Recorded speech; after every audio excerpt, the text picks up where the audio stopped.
You are listening to the Delay and Pray podcast, episode number 161.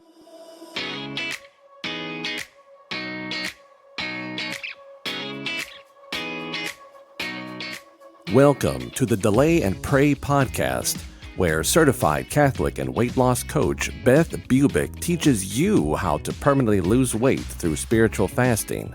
Get ready to gain faith and lose weight through a joyful transformation of both body and soul. Now, your host, Beth, the Catholic fasting coach.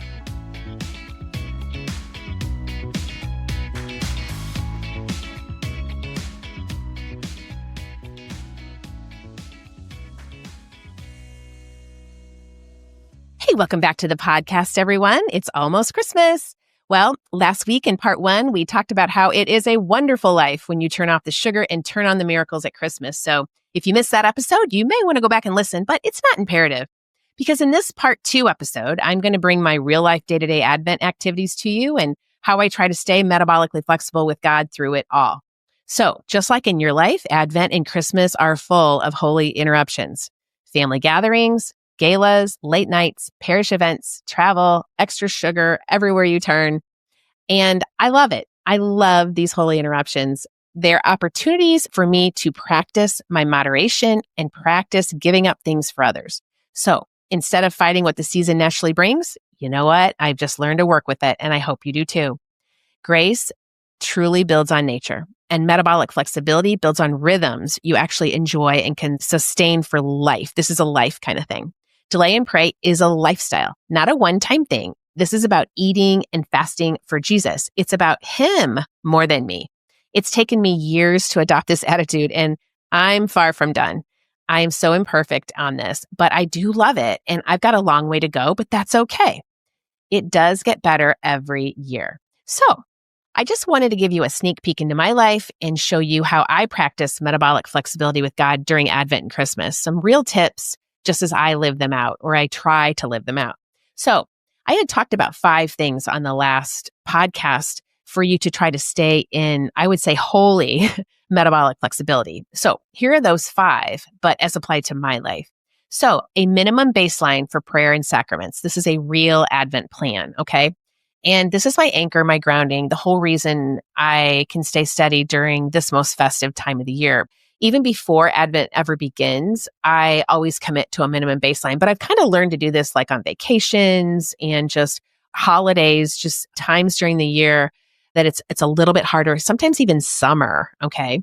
We live on a lake, so it can be kind of very, very fun, like an endless vacation. So I'm learning to commit to a minimum baseline, and I write it in my planner like a standing appointment. Okay, this appointment, this time of the year, has been with the infant king, and I just love it. So here's what I personally do. So throughout this Advent, I have committed to at least 3 daily masses each week. I always try for 5, but honestly, during the holidays, 3 is perfect for me, and I've been able to do that.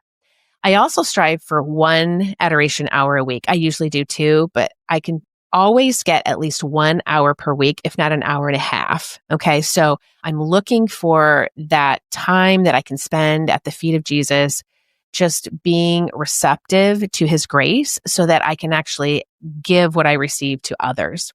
The other thing I do is at least 1 hour of prayer and journaling. I call this my holy hour at home, right, in the morning, but it's imperative. This is something I love to do, and I'm an empty nester, so, I'm just kind of in that stage of life, but I definitely spend an entire hour, if not a little more, on prayer and journaling. And then the hardest part for me is this 15-minute evening examen in the evening. I try real hard to do it, and a lot of times I just fall asleep right through it. So that is something I need to work on for sure.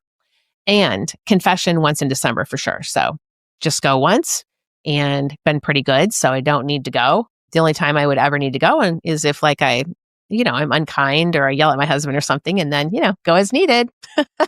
Want to make sure that I am filled with grace for Christmas Day. So go as needed, but at least try to get there once in December. And of course, I've been reading my annual Advent book, which is called Advent of the Heart by Father Alfred Delp. It is so good. I've read it for years and years and years, and it is highlighted to death. It's like a million colors right now, but I do love it. And I just suggest it to everyone. Advent of the heart, it just will change your life during Advent. So it's been beautiful.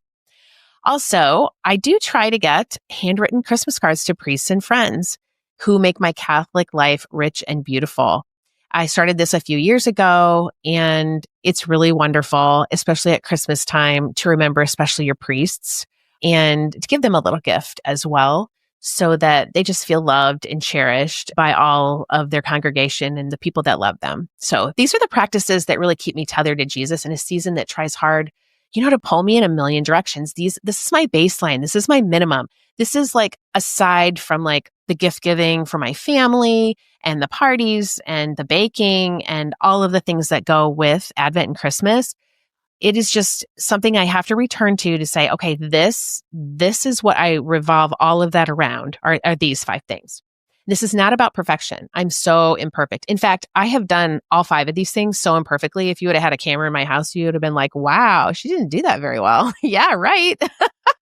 It's imperfect, and that's okay. Done is better than perfect. Let me tell you, my friends, this is how you have to look at it sometimes. Just shift into sanctity, away from vanity. Just do it. It's good, no matter how imperfect you do it. And I've had to learn this way. I've had to learn how to be imperfect and let God do the perfecting and let people think what they may. And I get a lot more done that way. And I'm just a better missionary for Christ, because this is about presents, about receiving the greatest gift I can get at Christmas, which is the Holy Trinity. And like I had said before, when I spend that time at the feet of Jesus, I'm not losing time. I'm gaining time. I'm gaining clarity, peace, strength, self-discipline. And I'm not doing it for myself. I'm doing it for others. I'm doing it for my husband, my kids, my grandkids.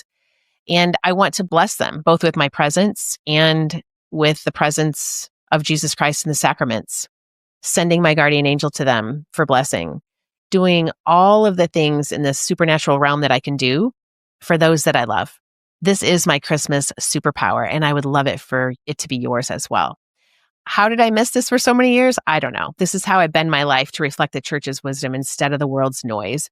And I wish I would have learned this years ago, but in God's eyes, you know what? It's never too late. All right. So that's number 1. That's basically the minimum baseline for prayer and sacraments. And then number 2 is my Christmas food protocol. This is the eat, fast, feast schedule with God. And I keep that through Advent and Christmas, but I allow appropriate exceptions, especially on Fridays when we often have galas and parties and concerts and parish events and things going on. And the key is this: if that's going to happen, then I only choose one of the 3. It's either the sugar, the flour, or the alcohol, never all 3. I've kind of learned this. And it works. The single boundary keeps me from spiraling into over desire for sugar, or even keeps me out of foggy thinking. And I wake up the next morning feeling wonderful in both body and soul. And plus, I can still offer up those other 2 substances for people that I know and love. So my everyday Christmas season meals look like this. This is how it's gone. Salad and protein for lunch always. And for dinner, a small early meal if I can, and usually protein and vegetables. So that's how I work it. It's pretty easy. And I start to love it. And another thing I do is I love making roast at this time of the year in the crock pot or the Dutch oven. I love those kind of heavier proteins, a lot of beef and pork. And then my husband, he grills out chicken and sausage almost every Sunday, even in the winter. So that's nice. And he also smokes turkeys and brisket and pulled pork. So we always have protein at the ready. And that is really something that's great instead of snacks in the cupboard. So in our house, we say, turn off the sugar and turn on the meat. That's basically our little mantra right there. So keeps my insulin low, my inflammation down, my ketones steady, and my cravings manageable. And on those Wednesdays and Fridays when we're fasting off meat, you know the drill: a lot of eggs and a lot of fish, either one, or just vegetables. It all works. And for my evenings, I usually go for Pellegrino instead of alcohol. And during Advent, it's really hard. Sometimes I do have alcohol during the week. That's usually my thing that I actually cheat with, and it gets better and better every year. But I do love my glass of wine. And so Pellegrino, though, it works instead of alcohol, refreshing and special. And then I usually stop eating, like I said before, about 5 p.m. And this helps tremendously for fasting clarity. So this rhythm really helps me keep in fat burning mode most of the week, so I can dine in with Jesus in prayer rather than soothe myself with food and alcohol, because that's not what I want to do. All right. So number 3, let's feast on just enough is how I had, said a certain tip for you guys last week. And this is actually putting into effect the Christmas virtue of temperance. Christmas meals feel different when you feast on just enough. It feels so good. So you still have room for more food, but you're just waiting. In order to do this, you want to use smaller bowls and smaller plates to help your brain slow down. I eat in silence or with soft Christmas music if I'm by myself. I never eat with YouTube anymore because YouTube is a trigger for me. It distracts me. It overstimulates my mind. It kind of makes me emotional. I don't even know it. I just really like it. And so I just keep eating and it just makes me overeat for 100 emotional reasons, I'm telling you. But I love it so much. So I have to be careful instead of, consuming instead of praying. I too can get carried away even by religious programs and fun things to listen on there instead of being with others or even calling them to talk. So I've had to, this Advent, just push YouTube and social media out of my way, along with sugar, flour, and alcohol. So you can probably even say that I'm turning off the spigot on YouTube as well. And it's helped me bring the miracles. It's beautiful. Miracles of connection.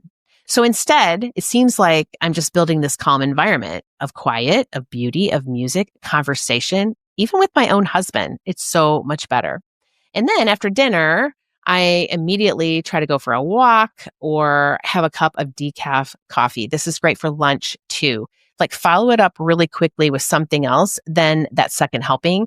And I'm telling you, this creates this tiny pause that makes space for your satiety hormones to rise so that I can honor my body and honor the Lord. All right. So we want that leptin that says, hey, we're full. We want that working so that we can stop eating. So my friends, this is eating to enough and this is feasting to enough, having just a bit of the good stuff, Catholic style, right? Joyful, peaceful, and virtuous. So number 4 is how I hydrate and move. This is usually my winter rhythm that I'm going to tell you about. Hydration is essential. I drink tons of water constantly. And I also, every once in a while, love the instant hydration mix. I just use 1 packet a day for electrolytes, especially when I'm fasting longer hours. So I drink the plain mix called seawater and I love it.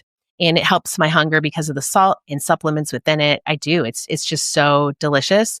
And I don't want any stevia or anything maltodextrin, or I don't want anything in there. So I just get the plain stuff and drink it. And I have learned to love it. Okay. And then there's exercise. If you know me, you know I love exercise. Movement is both my joy and my discipline. I've done it all my life. And we have an elliptical downstairs and weights that I use often, but I also go to the gym to get out of the house since I work here all day. And that is wonderful too. So I love connecting with friends for pickleball, walks, lunches, dinners, and I love exercising daily. Here is my Advent routine. Again, I'm not allowed to watch YouTube unless I'm working out, and that rule alone keeps me consistent. I'm always talking about showing up for yourself, and I show up for myself by literally fasting off of YouTube during the day until I'm working out. And then I do it then. So I usually exercise in the evenings during the winter because it's so dark in the evening. And also the gym is right next to the church and there's a 5:30 mass. So I attend mass and then I go straight to my workout. It's really easy peasy. Don't even have to think about it. I just let my car do the driving and I'm very obedient to that. This is beautiful. It's simple. It keeps my evening structured. And I think about it. I think, oh, am I tired at the end of the day? Well, don't go to the couch, get in the car and drive to the church and the gym. And that's where the true rest is. That's where my energy is. And I come home energized and then I sleep like a log. Then after the gym, if there isn't a Purdue basketball game on, I come home and wrap some last minute gifts, make small things for people, do Christmas cards, scrapbook, or I've done some crosswords with my husband, anything but eat and drink. And then to bed we go, all for the love of Jesus. All right. And I have tried so hard to do my 15-minute evening examine as well. I feel a lot of this one, but I've done pretty good this Advent. So yeah, St. Ignatius, thank you for helping me. All right. So this rhythm, this one with exercise and hydration keeps my insulin low, my emotions stable, my ketones flowing, and my heart joyfully connected to the people I love. And that's the most important thing. So what I have to tell you is even during the holidays, movement is medicine. It's prayer, and it's another holy hour for me. Movement is sanity in December, my friends, and throughout the whole winter for me. So do it. Don't skip this one. And lastly, number 5 is managing your mind. The thought model leads me straight to holiness. I use the thought model in the journal all season long, almost daily. It keeps me grounded in truth, compassion, getting to know myself, getting to know the ugly thoughts that do not serve me, that I don't want to think. They just sometimes show up, and it's because of the fall. We're really disposed towards sin and towards kind of ugly thoughts. So we need to clean those out and get some emotional clarity, especially during this time of the year that can stir up everything, family dynamics, memories, grief, joy, expectations, whatever it is. Get them out on paper and then run them through the model and make sure you're using the grace of the sacraments to purify them and fill your intellect with truth and tradition so that your will can make that beautiful choice of what you want to do today. So here's what I practice daily. I do run my thoughts through the thought model most mornings. I balance my emotions intentionally with the Lord. I invite him in with scripture.